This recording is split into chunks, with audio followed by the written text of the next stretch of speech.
The other, another technique is realistic but positive self-talk. And some of the speakers were mentioning that a little bit. For example, when you hear the word bankruptcy, my reaction used to be like, you know, a deer in the headlight kind of expression about terror, and that would be the end of life, and I would be homeless, I wouldn't have anything to eat. All those catastrophic thoughts would go through my mind. But from listening to the speakers today, you may have a little more realistic perspective on bankruptcy. It may seem just a little bit more manageable and even a more positive thing. So that would be the difference between telling yourselves things that create anxiety and telling yourself things that would create a positive way of being.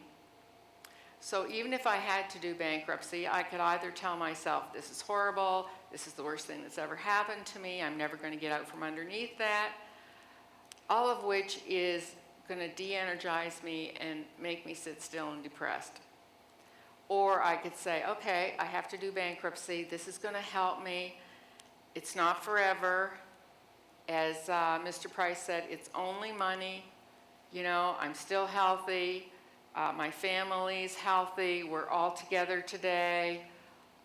That would be a more positive way of looking at things. And so that's going to energize you instead of de-energize you. So what are some of the kind of negative things that you tend to say to yourself? And you may not even be aware of them. They may just be so routine and so automatic that you don't notice them. But you will, what will clue you in that you're saying something negative to yourself is you're going to find yourself worried or depressed.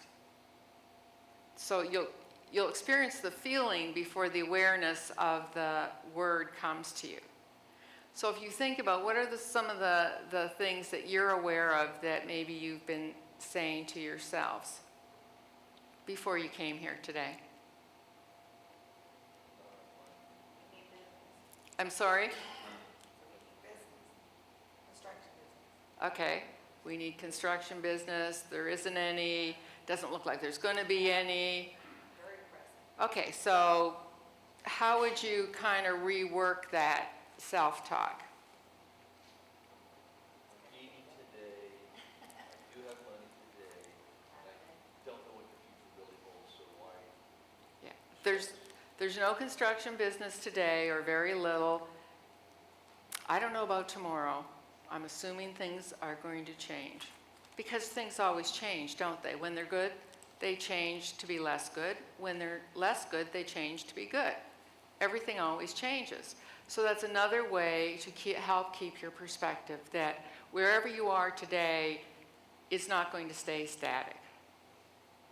So it's very important to keep that in mind.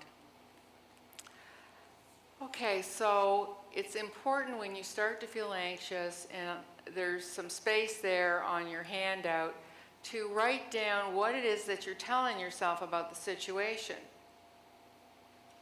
Could be things like, I can't manage this, I don't know how I'm going to pay that bill,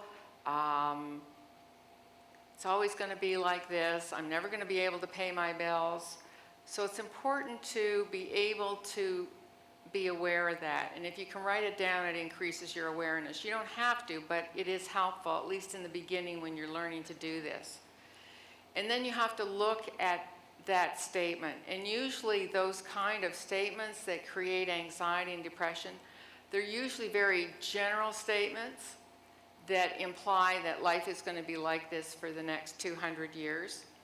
So what you have to do is to make it not a lie, because that's not going to work, but to find a way to make it realistic and put it in a more positive framework. So you could say, well, I'm having trouble paying this bill this month.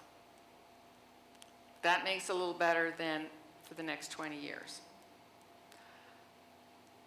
Or you could say, you know, I learned some things that I can do, some actions I can take today, And I think that's going to be helpful. So those kind of ways of looking at life a little differently are very helpful. Okay, focus on what brings you joy. What are the small things in life that bring you joy? Children, yes. I'm sorry, what else did you say?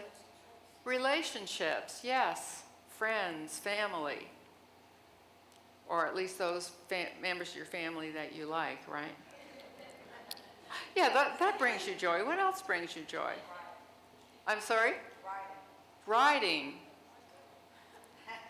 What'd you say? That's mine too. That's yours too, okay. Not right. Oh, Oh, like riding a motorcycle. Yeah. Yeah, because when you're on a bike, you're very focused on the present moment and you're not thinking about anything except what you're doing. Yep, keeps your focus on the present. How about being outside? Does that bring anyone joy? Feeding the ducks in the pond, yes. In fact, if you have pets, do they bring you joy? Yeah. So those are some of the little things that bring you joy. And, and you can, I think that being in an economically difficult time means that people have to get more creative in terms of fun. Instead of going out and spending $50 on a meal, what could you do? Play games, go have a coffee at Starbucks, take the kids for a soda or for an ice cream cone. That's a lot cheaper than dinner. Bike, anyone ride bicycles? Right? Pack a lunch, pack something to drink. I mean, I think that one has to become a little more creative and just change how one defines fun.